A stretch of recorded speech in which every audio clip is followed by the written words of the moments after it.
گھڑی کو نہیں پڑھ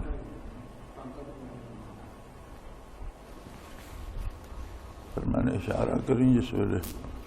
2 دن نیڑے ہوا. الحمدللہ رب العالمین والصلاة والسلام علی حبیبہ محمد وعلی آلہ وصحبہ اجمعین. اعوذ باللہ من الشیطان الرجیم. بسم اللہ الرحمن الرحیم. افغیر دین اللہ یبغون ولہ اسلم من فی السماوات والارض طوعا وکرہا والیہ یرجعون. قل آمنا باللہ وما انزل علینا وما انزل علی ابراہیم واسماعیل واسحاق ویعقوب والاسباط وما اوتی موسیٰ وعیسیٰ والنبیون من ربہم لا نفرق بین احد منہم ونحن لہ مسلمون. ومن یبتغی غیر الاسلام دینا فلن یقبل منہ وہو فی الآخرۃ من الخاسرین. اللہم سبحانک لا علم لنا الا ما علمتنا انک انت العلیم الحکیم. مولایا صلی وسلم دائما ابدا علی حبیبک من رانت بہ الرسل. یہ بات پہلے گزر چکی کہ دین وہ طرز حیات ہے، زندگی کا وہ سلیقہ اور شعار ہے جو اللہ کریم کی طرف سے مقرر کر دیا جائے، اور اس طرح سے زندگی جینا ہی دینداری ہے. جس طرح ہمارے ہاں یہ سمجھ لیا جاتا ہے کہ صرف عبادات دین ہے، نہیں، ایسی بات نہیں ہے. عبادات دین کا ایک بہت اہم حصہ ہیں، لیکن صرف عبادات دین نہیں ہے. دین پوری زندگی کو محیط ہے. اب اگر اسے کوئی قبول نہیں کرتا، وہ اپنی زندگی اپنی پسند سے جینا چاہتا ہے، وہ اپنے کاروبار میں اپنی پسند چاہتا ہے، اپنے تعلقات میں اپنی پسند کے مطابق اپنا کردار چاہتا ہے، سیاسیات میں اپنی پسند کے مطابق عمل کرنا چاہتا ہے، ملکی بین الاقوامی تعلقات اور امور میں اپنی پسند کو دخل دیتا ہے، تو اس کا مطلب یہ ہے کہ غیر دین اللہ یبغون، کیا یہ لوگ یہ چاہتے ہیں کہ اللہ کے دین کے علاوہ کوئی اور دین تلاش کر لے؟ یعنی اللہ کا مقرر کردہ دین جو ہے وہ صرف ایک ہے. اب اس کے علاوہ جتنے طریقے، جتنے سلیقے، جتنے کام ہوں گے وہ دین نہیں ہوں گے. عند اللہ وہ دین کے طور پر قبول نہیں ہوں گے، بلکہ وہ دین کی مخالفت ہوگی اور اللہ کریم پر جھوٹا الزام ہوگا، اور یہ بہت بڑا جرم ہے. تو فرمایا افغیر دین اللہ یبغون، یہ لوگ جو آپ صلی اللہ علیہ وآلہ وسلم کی بات نہیں ماننا چاہتے. یہ بھی بڑی عجیب بات ہے کہ مشرکین و کفار کو عبادات پہ اعتراض نہ اس وقت تھا نہ اب ہے. دنیا کے بے شمار ممالک جہاں غیر اسلامی حکومتیں ہیں، مسلمان حکومت میں نہیں ہیں بلکہ اقلیت میں ہیں، اور ملازمت پیشہ لوگ ہیں یا کاروبار کے لیے گئے ہیں، ہر ملک میں تھوڑے تھوڑے ہیں، تو کسی ملک میں بھی عبادات پر کوئی پابندی نہیں لگائی جاتی. کوئی ملک منع نہیں کرتا کہ نماز نہ پڑھو، کوئی ملک یہ نہیں کہتا کہ روزہ نہ رکھو، کوئی ملک یہ نہیں کہتا کہ آپ حج پر نہیں جا سکتے، کوئی ملک یہ نہیں کہتا کہ زکوٰۃ ادا نہ کرو. عبادات پہ کسی غیر اسلامی ملک میں کوئی پابندی نہیں ہے. پابندی طرز حیات پر ہے. جہاں آپ کو رہنا ہے ان کے اپنے جو اصول ہیں معاشرے کے، ان کے اندر آپ کو رہنا پڑے گا. ان اصولوں کو توڑیں گے تو آپ پر گرفت آ جائے. اس کا مطلب ہے کہ زیادہ جو حصہ متاثر کرتا ہے دین کا وہ ہے آدمی کی جو عام زندگی عبادات سے ہٹ کر ہے.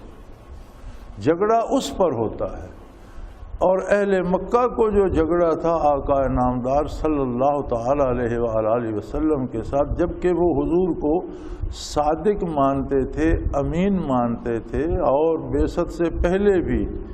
آپ صلی اللہ علیہ وسلم سے اپنے فیصلے کرواتے تھے اور آپ پر اعتماد کرتے تھے، امانتیں آپ کے پاس رکھتے تھے، تو انہیں کیا تکلیف تھی کہ اگر حضور طریقے عبادت ان سے مختلف کرتے، کیونکہ مکہ مکرمہ میں کوئی ایک طریقے عبادت تو نہیں تھا، بے شمار مذاہب کے فرقوں کے لوگ تھے، اپنی اپنی عبادت کرتے تھے۔ اگر ایک اتنا نفیس آدمی، اتنا صادق و امین بندہ، اتنا خوبصورت بندہ، اتنا میٹھا بندہ، اتنا بہترین سخنور، اتنا بہترین خوبصورت باتیں کرنے والا، اتنے خوبصورت چہرے والا، اتنے خوبصورت اخلاق کریمانہ والا، اتنی خوبصورت باتوں والا ایک شخص، اور اتنا امانت دار کہ دشمنوں کے ساتھ بھی انصاف کرتا ہے اور ان کے جھگڑے بھی جب وہ سالس مانتے ہیں تو انصاف سے چکاتا ہے، تو اگر وہ شخص کسی اور طریقے سے عبادت کرتا ہے تو انہیں کیا اعتراض ہو سکتا ہے؟ جھگڑا اس بات پہ تھا کہ جو کافرانہ معاشرہ تھا اور جو ان کے کافرانہ قانون تھے اور جو انہوں نے ذاتی عدالتیں اپنی رائے کے مطابق فیصلے کرنے کے لیے بنا رکھی تھیں، اسلام ان کو قبول نہیں کرتا تھا بلکہ انہیں چیلنج کرتا تھا، انہیں مٹا دینا چاہتا تھا،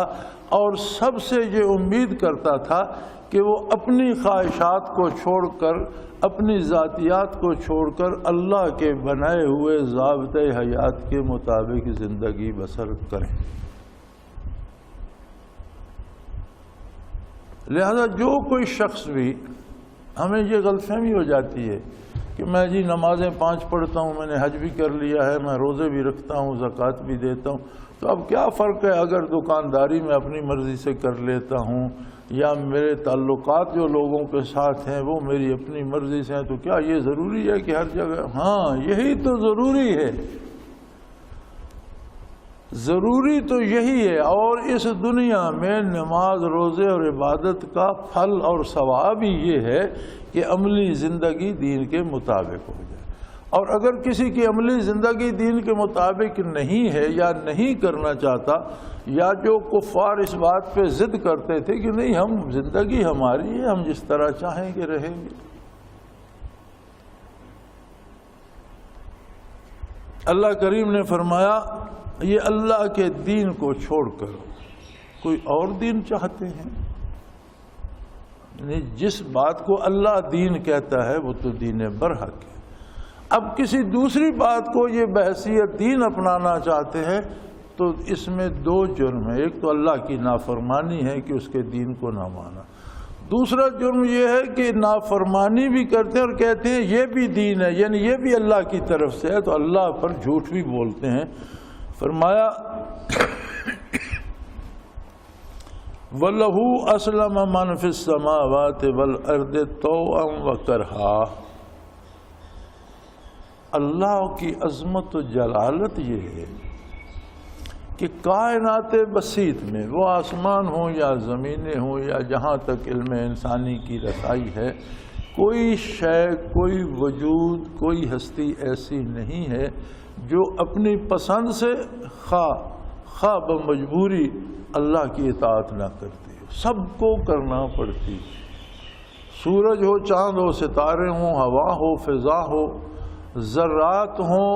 ایٹم ہوں، جراثیم ہوں، بڑے جانور ہوں، سمندری ہوں، بحری ہوں، بری ہوں، ہر چیز اس کے نظام میں اس طرح پروئی ہوئی چل رہی ہے کہ کسی کو مجال دم زدن نہیں، اور سارا نظام اس کے حکم کے تابع چل رہا ہے، خواہ وہ مرضی سے اس کے حکم کے تابع ہیں یا کوئی نہ چاہے تو بھی اس کی پسند کے خلاف نہیں کر سکتا۔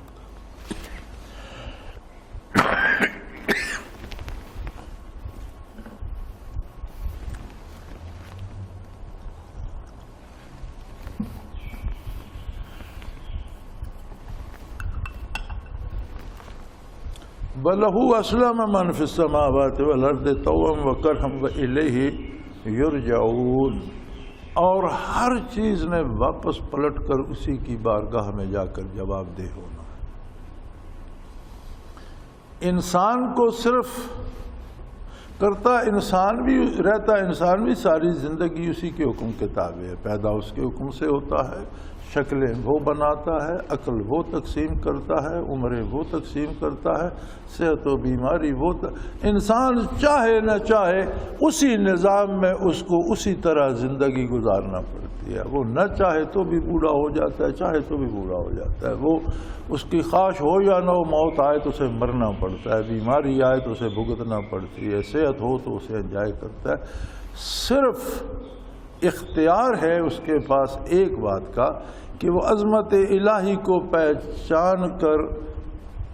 یہ اقرار کرے کہ اللہ اس قابل ہے کہ اس کی بلا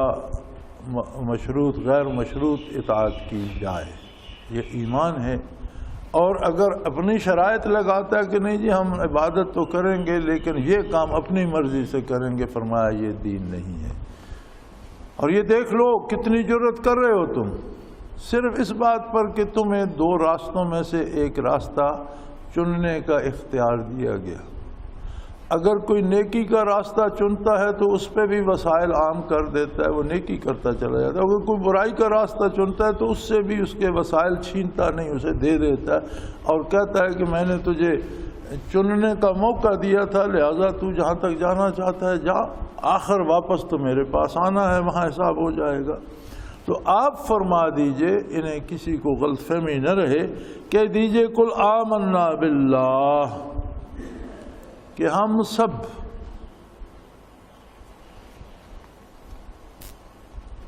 ایمان رکھتے ہیں اللہ کریم پر۔ اب یہ ہم کہہ کر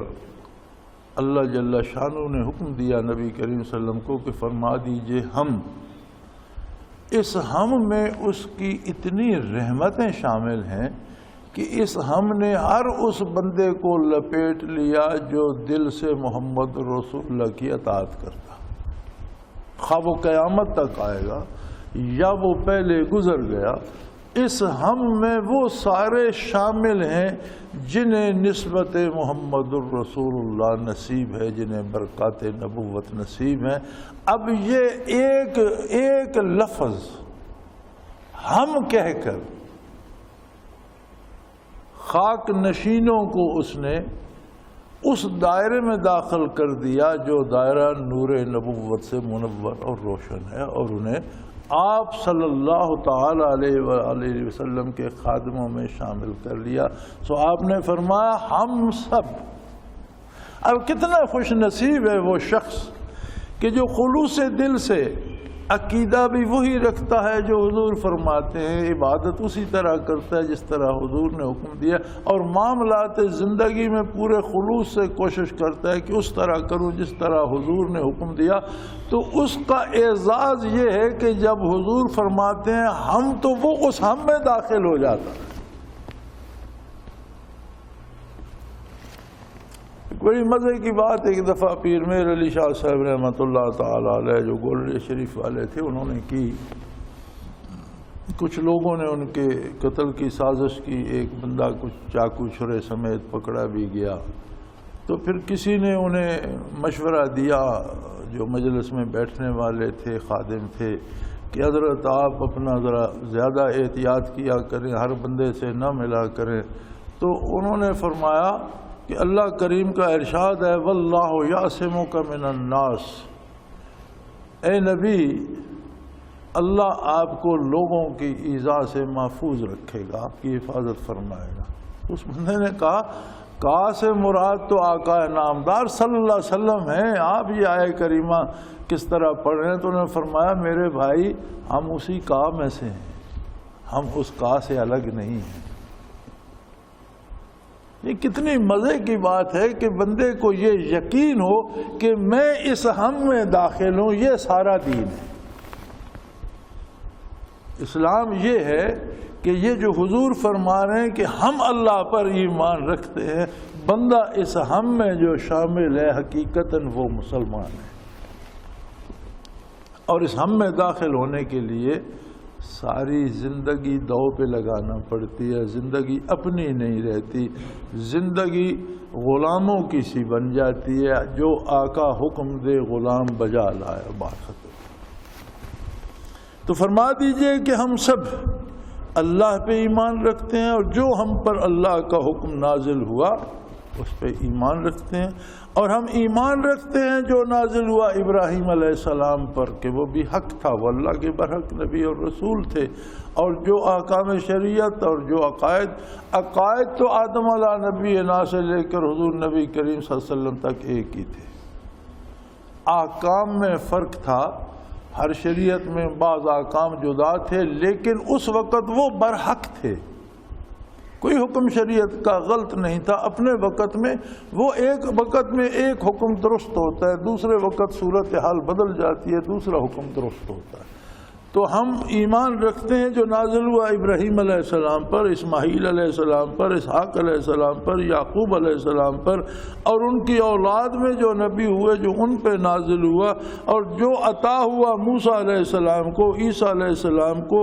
اور جو تمام نبیوں کو، ہم سب نبیوں کو اللہ کا برحق نبی مانتے ہیں،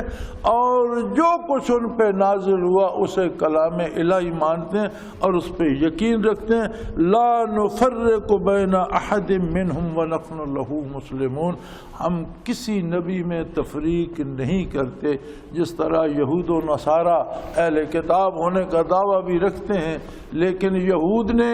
عیسیٰ علیہ السلام کے قتل کی سازش کی، ان کی نبوت کا انکار کیا۔ اسی طرح نصارہ موسیٰ علیہ السلام کے خلاف بولتے ہیں، یا یہود و نصارہ نے، یہود نے عزیر علیہ السلام کو اللہ کا بیٹا بنا دیا، نبی،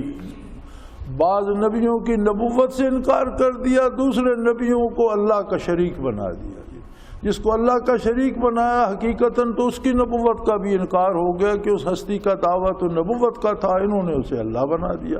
تو نبوت کا تو انکار وہاں بھی ہو گیا۔ اسی طرح عیسائیوں نے عیسیٰ علیہ السلام کو اللہ کا بیٹا کہہ کر ان کی نبوت کا انکار کر دیا کہ وہ دعویٰ نبوت کا کر رہے ہیں، یہ انہیں خدا مانے بیٹھے ہیں۔ تو فرمایا ہم تمہاری طرح نہیں ہیں، ہم انبیاء میں تفریق نہیں کرتے، سب نبیوں کو نبی مانتے ہیں۔ وَنَحْنُ لَهُ مُسْلِمُونَ، اس لیے مانتے ہیں کہ ہم اللہ کی بات کو قبول کرنے والے ہیں۔ جنہیں اللہ نے نبوت دی انہیں ہم اس لیے نبی مانتے ہیں کہ اللہ نے انہیں نبوت دی ہے۔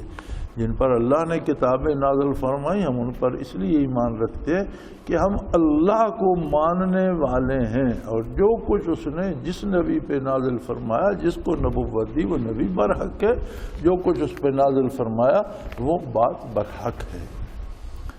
وَمَن يَبْتَغِ غَيْرَ الْإِسْلَامِ دِينًا فَلَن يُقْبَلَ مِنْهُ، یہ طے شدہ بات ہے کہ اسلام سے باہر کسی بات کو کوئی دین کہے گا تو وہ اس کی طرف سے اللہ قبول نہیں فرمائے۔ یہ بڑی نازک سی بات ارشاد فرما دی ذات باری نے اور قرآن نے اور حضور نبی کریم صلی اللہ علیہ وسلم نے ہم تک پہنچا دی۔ یہ بہت نازک بات ہے، ہم اس پہ خوش ہو جاتے ہیں کہ یہ یہود کے بارے ہے، یہ نصارہ کے بارے ہے، یہ اہل کتاب کے بارے ہے، یہ درست ہے، یہ ہندوؤں کے بارے بھی ہے، یہ بدھ مت کے بارے بھی ہے، یہ جین مت کے بارے بھی ہے، یہ سوشلسٹوں اور اللہ کے منکروں کے بارے بھی ہے کہ اسلام کے علاوہ کسی دوسری بات کو اگر کسی نے اپنا شعار بنایا اور اسے کہا کہ یہ دین ہے تو وہ دین قبول نہیں ہوگا، وہ بات قابل قبول نہیں ہے۔ لیکن اس میں سب سے زیادہ تنبیہ جو ہے وہ ہم کو ہے، جو ہم مسلمان اور اسلام کے دعوے دار ہیں۔ کیا ہمارے کردار میں تو کوئی ایسے باتیں نہیں آ گئیں جو اللہ نے حکم جن کا نہ دیا ہو، جن کو کرنے کا حکم آقا نامدار صلی اللہ علیہ وسلم نے نہ دیا اور ہم کرتے ہیں؟ مثلاً ایک ہی بات کو لے لیجئے کہ جب تک یہ لاؤڈ سپیکر اور بجلی یہاں نہیں آئی تھی، اذان وہی ہوتی تھی جو حضور کے زمانے میں حضرت بلال رضی اللہ تعالیٰ عنہ دیتے، وہ اللہ اکبر سے شروع ہوتی تھی اور لا الہ الا اللہ پہ ختم ہو جاتی تھی۔ ہم نے بھی ساری عمر وہی سنی، لیکن اب اذان ایسے دی جاتی ہے کہ یہ تلاش کرنا کہ اس میں اذان کون سی ہے ممکن نہیں رہا۔ اس سے پہلے بھی اتنا کچھ پڑھا جاتا ہے، اس کے بعد بھی اتنا کچھ پڑھا جاتا ہے کہ صرف اہل علم ہی جان سکتے ہیں کہ اس میں کتنا حصہ اذان ہے۔ اچھا، بڑے ادب سے پڑھتے ہیں جی، تعوذ پڑھیں گے، تسمیہ پڑھیں گے۔ کیا یہ تعوذ اور تسمیہ حضرت بلال رضی اللہ عنہ پڑھتے تھے جنہیں محمد الرسول اللہ نے اذان دینے کا حکم دیا تھا؟ یا وہ اللہ اکبر سے شروع فرماتے تھے؟ اذان کے بعد کتنا کچھ پڑھا جاتا ہے، یہ سارا کیا متقدمین پڑھتے تھے، خلفائے راشدین پڑھتے تھے؟ مسلمان حکومتوں میں اور آج تک 14 صدیوں میں کہیں آگے پیچھے تھا؟ اگر نہیں تھا تو آج جو پڑھتا ہے کیا وہ یہ سمجھتا ہے کہ میں گناہ کر رہا ہوں؟ فجر کے 2 فرض ہیں۔ ایک آدمی کہتا ہے جی میرا تو اور کوئی کام ہی نہیں تھا، میں 2 نہیں، میں تو 4 پڑھوں گا، 6 پڑھوں گا، 3 پڑھ لوں گا۔ تو کیا وہ 4 پڑھنے سے اس کی نماز ادا ہو جائے گی؟ نماز تو ادا نہیں ہوگی، لیکن کیا وہ جرم نہیں ہوگا، گناہ نہیں ہوگا؟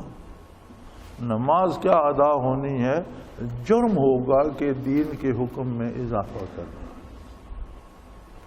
اسی طرح کسی بھی دین کے حکم میں، اب مزے کی بات یہ ہے کہ اب ہم جب یہ آگے پیچھے اتنا پڑھتے ہیں تو امید یہ رکھتے ہیں کہ اس پر ہمیں ثواب ملے گا، گویا اسے ہم دین سمجھ کر پڑھتے ہیں۔ جب اس قسم کی آیات آتی ہیں تو ہم جان چھڑا لیتے ہیں یہ تو یہود و نصارہ کے بارے ہے، یہ فلاں کے بارے ہے جو اسلام کے علاوہ دین مانتا ہے۔ لیکن اسلام پر عمل کرنے والے اگر احکام اسلامی میں افراط و تفریط کرتے ہیں، زیادتی کرتے ہیں یا کمی کرتے ہیں تو وہ بھی اس میں شامل ہیں۔ فرمایا اسلام کے علاوہ کسی نے کوئی بات گھڑ لی اور کہا یہ ثواب ہے فلن یقبل منہ، اللہ ہرگز اسے قبول نہیں کرے گا۔ اور پھر فرمایا وَهُوَ فِي الْآخِرَةِ مِنَ الْخَاسِرِينَ، یہ پتہ اس کو آخرت میں چلے گا کہ اس نے اپنا کتنا نقصان کر دیا۔ وقت بھی لگایا، گھر سے اہتمام کر کے بھی گیا، مسجد میں جا کر اذان کہی، اور اس کے بدلے جب سزا ملے گی تو پتہ چلے گا کہ میں نے جرم کیا۔ تو یہ تو میں ایک بات کہہ رہا ہوں، ہماری زندگی تو ایک ایک ہمارا کام جو ہے اس میں دین نہیں ملتا۔ شادی بیاہ کو تو چھوڑ ہی دیجئے، اس میں تو ہم نے بہت سی بے دینی کو، لیکن کچھ باتیں ایسی بھی ہیں جن پر لوگ عمل کرتے ہیں اور انہیں دین نہیں سمجھتے، ثواب نہیں سمجھتے، وہ صرف گناہ ہیں۔ لیکن جن کو ثواب بھی سمجھا جاتا ہے وہ تو ایک متوازی دین ایجاد کرنے والی بات ہوئی، وہ تو بڑا جرم بن جاتا ہے۔ آدمی مر جاتا ہے، ہم پرواہ نہیں کرتے کہ شرعی طریقے کے مطابق اس کی تدفین ہو جائے، ہم اپنے اس میں لگ جاتے ہیں۔ جنازے کی 4 تکبیریں ہیں، لیکن وہ 4 تکبیریں پڑھنے کے لیے وہاں گھنٹے لگ جاتے ہیں۔ کوئی مولوی پہلے تقریر کر رہا ہے، کوئی اس کے پیچھے کر رہا ہے، کوئی پہلے دعا مانگ رہا ہے، کوئی پیچھے دعا مانگ رہا ہے، کوئی کچھ کر، اتنی رسمیں اس کے ساتھ جمع کر دی گئی ہیں کہ سمجھ ہی نہیں آتی کہ اصل جنازہ کیا ہے۔ جو آدمی مر چکا ہے پھر وہاں آنر کا مسئلہ ہو جاتا ہے، بھئی اتنی دیر اسے مؤخر کرو کہ کھانا مہمانوں کے لیے تیار ہو جائے، پھر اعلان ہوتے ہیں، بھئی کوئی دعوت تو ہے نہیں۔ ایک آدمی فوت ہو گیا، لوگ جنازے کے لیے آئے ہیں، جنازہ ادا کریں، گھر جائیں۔ اگر کوئی قریبی عزیز ہے یا دور سے آیا ہے، اس نے کھانا کھانا ہے تو وہ کھائے۔ اب یہ دعوت عام تو نہیں ہے کہ لوگوں کو پکڑ پکڑ کر لے جاؤ۔ پھر ان ساری رسومات کو جب ثواب بھی سمجھا جاتا ہے تو جرم یہ بن جاتا ہے کہ جو بے دینی دین کے نام پہ کرتے ہو اس کا مزہ تب آئے گا جب تم میدان حشر میں پہنچو گے یا قبر میں پہنچو گے۔ تو فرمایا وَهُوَ فِي الْآخِرَةِ مِنَ الْخَاسِرِينَ، وہاں وہ بڑے خسارے میں رہیں گے۔ خسارہ تو بڑا ہو گیا نا کہ ایک آدمی محنت کرتا رہے، مزدوری کرتا رہے، سارا دن کدال چلاتا رہے اور شام کو مالک آئے اور وہ کہے بھئی میں نے تجھے کہا تھا یہ جگہ کھودو اور وہ تم نے چھوڑ دی، تم نے وہ کونا کھود دیا، یہ تم نے کیا ظلم کیا، اب یہ کونا بند کرو اور پیسے بھی نہیں ملیں گے، یہ تو میرا نقصان کر دیا تم نے، مزدوری بھی گئی، اوپر سے وہ سزا بھی مل گئی کہ اب دن بھر کھودنے میں جو لگ گیا تھا آدھی رات اسے بھرنے میں لگ گئی۔ فرمایا جو دین کے نام پر رسومات کو ثواب سمجھتے ہیں ان کو مزہ تب آئے گا جب وہ قبر میں پہنچیں گے یا اللہ کی بارگاہ میں پہنچیں گے تو پتہ چلے گا کہ کتنا خسارہ کیا۔ کیف یہد اللہ قوما کفروا بعد ایمانہم، اب یہ تو اہل کتاب کے حق میں نہیں ہے نا۔ فرمایا اللہ ایسے لوگوں کو ہدایت کیوں دے، کیسے دے جو ایمان لانے کے بعد بھی کام کافروں جیسے ہی کریں تو وہ گمراہ تو ہوں گے یا کفر اختیار کر لیں۔ کیف یہد اللہ قوما کفروا بعد ایمانہم وشہدوا ان الرسول حق وجاءہم البینات، یعنی بڑا عجب تماشا ہے کہ یہ بھی کہے کہ اللہ کا رسول جو ہے وہ حق لایا ہے، برحق نبی ہے، اور جو کچھ لایا ہے وہ برحق ہے، اور اس بات کا بھی اقرار کریں کہ نبی کریم کے معجزات ظاہرہ و باہرہ آپ کی حقانیت کی دلیل ہیں،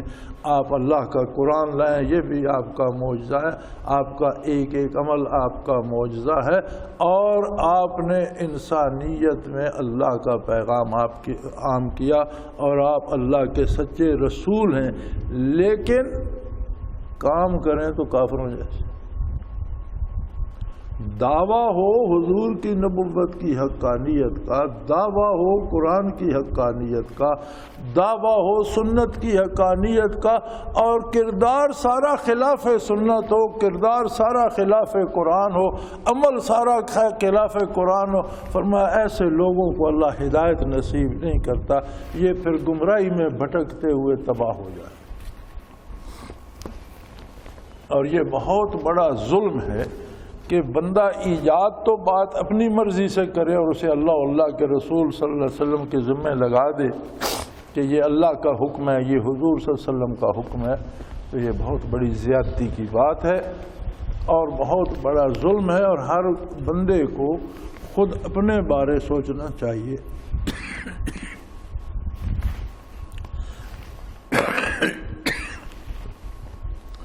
واللہ لا یہدی القوم الظالمین، اللہ ایسے ظلم کرنے والی قوم کو ہدایت نہیں دے، ایسے لوگوں کو اللہ ہدایت نصیب نہیں فرماتا جو اللہ پر جھوٹ بولتے ہوں، اللہ کے نبی صلی اللہ علیہ وسلم کو سچا مان کر ان پر جھوٹ بات گھر سے ایجاد کی اور حضور کے ذمے لگا دی اور اس پہ ثواب کے دعوے دار بن بیٹھے۔ فرمایا ان کا اللہ کی طرف سے ان کو کیا ملے گا؟ فرمایا اولئک جزاؤہم ان علیہم لعنت اللہ والملائکۃ والناس اجمعین، اہل کتاب بھی اس میں شامل ہیں اور ہر وہ بندہ اس میں شامل ہے جو حضور کو برحق نبی تو مانتا ہے لیکن کام خلاف سنت کرتا ہے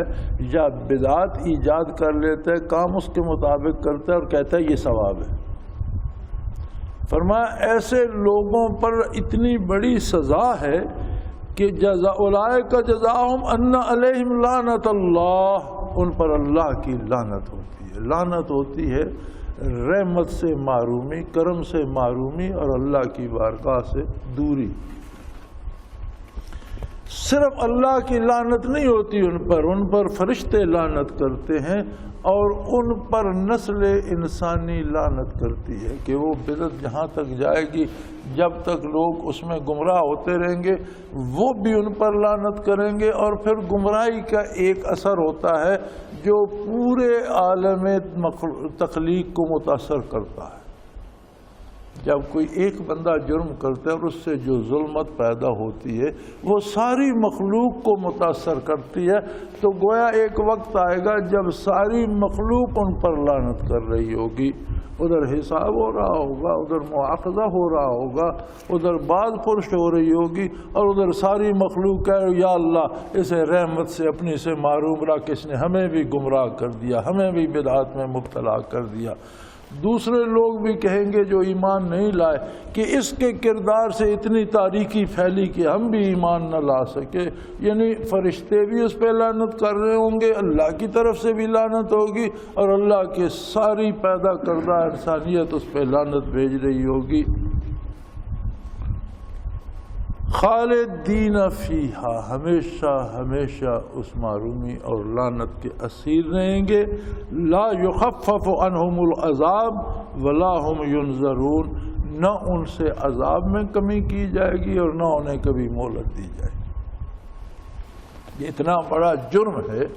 کہ دین کے نام پر ایسی باتیں رواج دینا جن کا حکم اللہ اور اللہ کے رسول صلی اللہ علیہ وسلم نے نہیں دیا، یہ اتنا بڑا جرم ہے کہ اس پر خلود فی النار اور خلود فی اللعنت، ہمیشہ کی لعنت، ہمیشہ کی محرومی کا حکم دیا گیا، اور ہمیشہ کی سزا کافر کے لیے۔ ہاں اس کے باوجود رحمت الہی کو دیکھیے،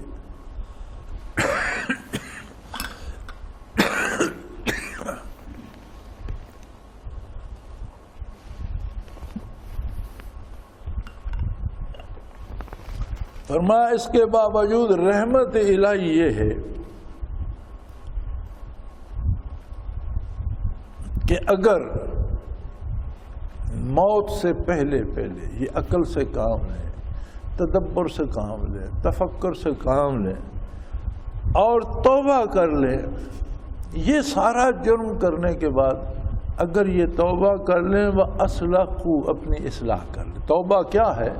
کہ جو غلط کر رہے اسے چھوڑ دیں اور صحیح چیز اپنا لیں۔ یہی ایک جو میں نے چھوٹی سی مثال دی، مثلا ہمارے جو مؤذن حضرات ہیں،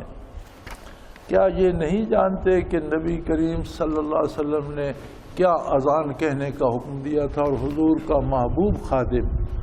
تھے تو خادم، لیکن حضور کو اتنے محبوب تھے حضرت بلال کہ سیدنا فاروق اعظم رضی اللہ تعالیٰ عنہ ہو جائے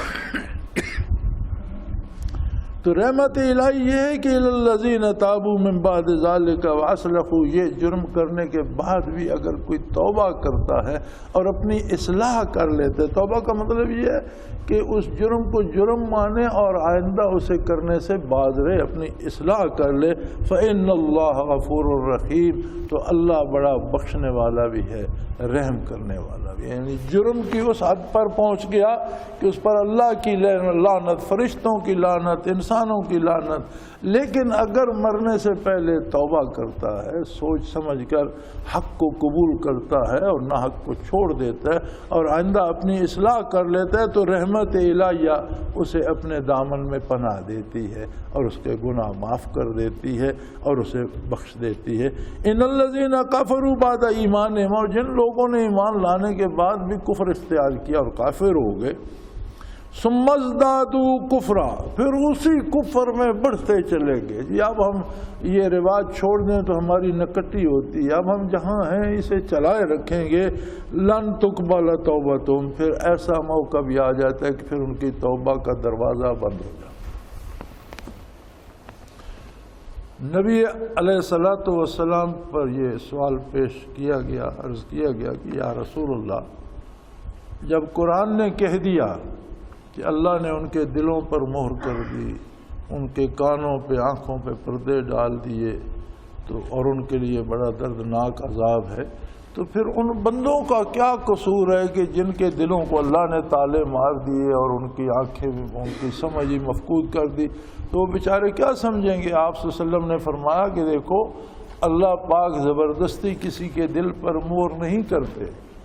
آدمی جب گناہ کرتا ہے تو اس کے دل پہ سیاہی پیدا ہوتی ہے، توبہ کرتا ہے، اپنی اصلاح کرتا ہے، اللہ کی رحمت اسے دھو دیتی ہے، دل روشن ہو جاتا ہے۔ لیکن اگر توبہ نہیں کرتا، گناہ پہ گناہ کیے چلے جاتا ہے، تو ایک وقت ایسا آتا ہے کہ سارا دل تاریک اور سیاہ ہو جاتا ہے۔ اس پر اللہ میاں کی ناراضگی اس پہ مہر کر دیتی ہے کہ تم اتنے دور نکل گئے ہو کہ اب میں تمہیں واپسی کی اجازت نہیں دیتا، ادھر ہی رہو۔ وہی بات یہاں بھی ہے کہ ایک بندہ ایمان لاتا ہے لیکن پھر وہ کفر کرتا ہے اور اس کفر میں اتنا آگے بڑھ جاتا ہے کہ واپسی کی گنجائش ہی نہیں چھوڑتا۔ لن تقبل توبہ تم، اللہ پھر اس کی توبہ بھی قبول نہیں کرتا، پھر اسے توبہ کی توفیق نہیں دیتا۔ وَأُولَٰئِکَ هُمُ الضَّالُونَ، ایسے لوگ پکے گمراہ ہیں۔ یہ دو طرح کے جرائم ہیں۔ ایک جرم ہے کہ شرعی حکم کا پتہ ہے، جیسے یہ سود ہم کھاتے ہیں، ان میں دو قسم کے لوگ ہیں۔ ایک وہ لوگ ہیں جو سود کھا رہے ہیں لیکن اسے گناہ سمجھتے ہیں، یہ بھی جرم ہے لیکن یہ کفر نہیں ہے، یہ گناہ ہے۔ ایک وہ لوگ ہیں جو سود کھا رہے ہیں اور اس کا نام بدل کر اسے منافع کہہ کر یا اسے مارکب کہہ کر اسے کہتے ہیں یہ حلال ہے۔ اب حرام کو حلال کہنا کفر ہے۔ یہ وہ لوگ ہیں جو ایمان لانے کے بعد جنہوں نے کفر اختیار کر لیا، اب زندگی بھر اسے کھائے جا رہے ہیں، باز نہیں آتے۔ تو ایک وقت ایسا آتا ہے کہ باز آنے کے، واپس آنے کے دروازے بند ہو جاتے، اتنی دور نکل جاتے ہیں کہ توبہ کی توفیق سلب ہو جاتی ہے۔ اسی طرح بے شمار ہمارے معاملات ہیں، بے شمار رسومات ہیں جن کی کوئی اصل شریعت میں نہیں ہے، کسی بدعت کی کوئی اصل شریعت میں نہیں ہے، اور بدعت کا جو اسیر ہوتا ہے وہ اسے دین سمجھ کر اس پر عمل کیے جا رہا ہوتا ہے۔ لہٰذا یہ اتنا بڑا جرم ہے، اپنے آپ کے ساتھ اتنی زیادتی ہے کہ آخر دل ایسے سیاہ ہو جاتے ہیں کہ توبہ کی توفیق نہیں ملتی اور آدمی ہمیشہ کے لیے راہ گم کر بیٹھتا ہے۔ ان الذین کفروا وماتوا وہم کفار، جو کفر میں رہے، موت آ گئی اور اسی کفر میں مر گئے، فلن یقبل من احدہم ملء الارض ذهبا ولو افتدی بہ۔ اب وہ دولت دنیا جمع کرتے رہے، حکومت لے لی، رشوت لیتے رہے، چوری ڈاکے سے کرتے رہے، دولت جمع کرتے رہے اور دین ضائع کرتے رہے، تو آخرت میں تو وہ چاہیں گے کہ ساری دولت ہماری لے لی جائے اور ہمیں جہنم سے بچا لیا جائے۔ فرمایا اللہ قبول نہیں فرمائیں گے کہ اگر زمین کے برابر بھی ان کے پاس سونا ہو،